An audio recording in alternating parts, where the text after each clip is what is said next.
This is Nick Aurelio with Blinkers on Racing Stable. Welcome back to our second edition of Ask the Trainer with Mike Pipey. Here we are back at trainer Mike Pipey's barn at Santa Anita. We're going to ask him a few questions about how he gets a horse saddled in the morning before a work or a jog.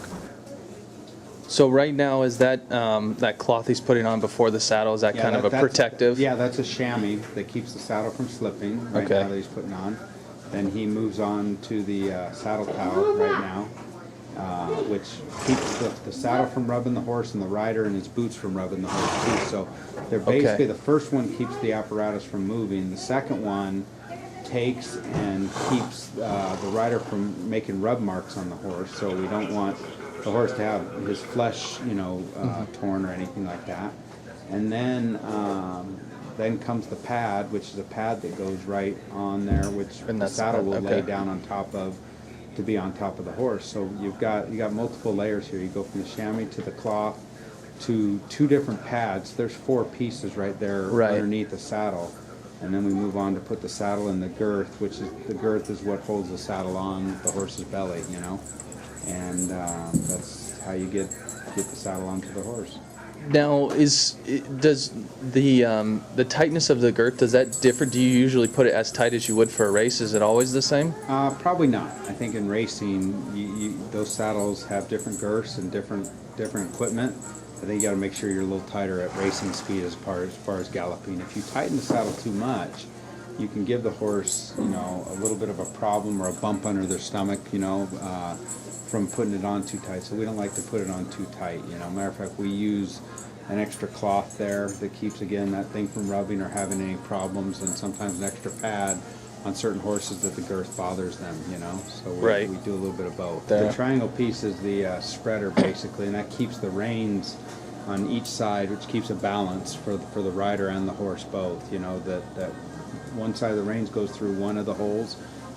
The other side, another hole is the other reins, and it keeps the horse from able to get his head up any further, because when the rider pulls the reins down, it keeps their head in check from being, if we go without, the horse is able to move his head up all the way towards the rider, Now we use that for jogging, galloping, and breezing also?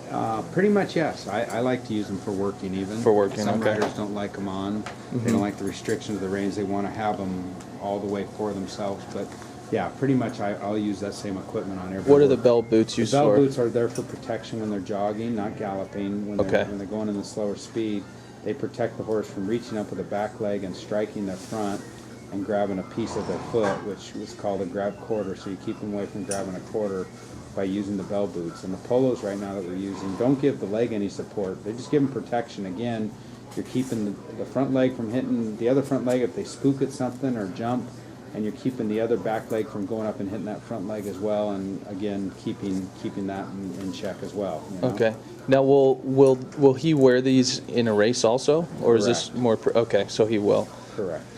And is that for the same reason, because he does reach? No, the boots and polos, we would take them over to the paddock before the race, but they wouldn't run with them during the race. Okay. Okay. So I don't like using bandages in the races too much unless a horse has problems that need bandages or protection from rundown or something, then we use them, And would that also be if a horse had some shins you would wear? Correct. You would wear front wraps? Correct. Could not get Gomez. Gomez can ride in either spot.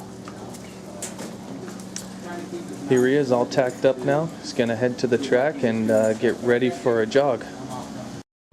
Thanks for joining Blinkers on Racing Stable on our second edition of Ask the Trainer. Make sure to tune in next time.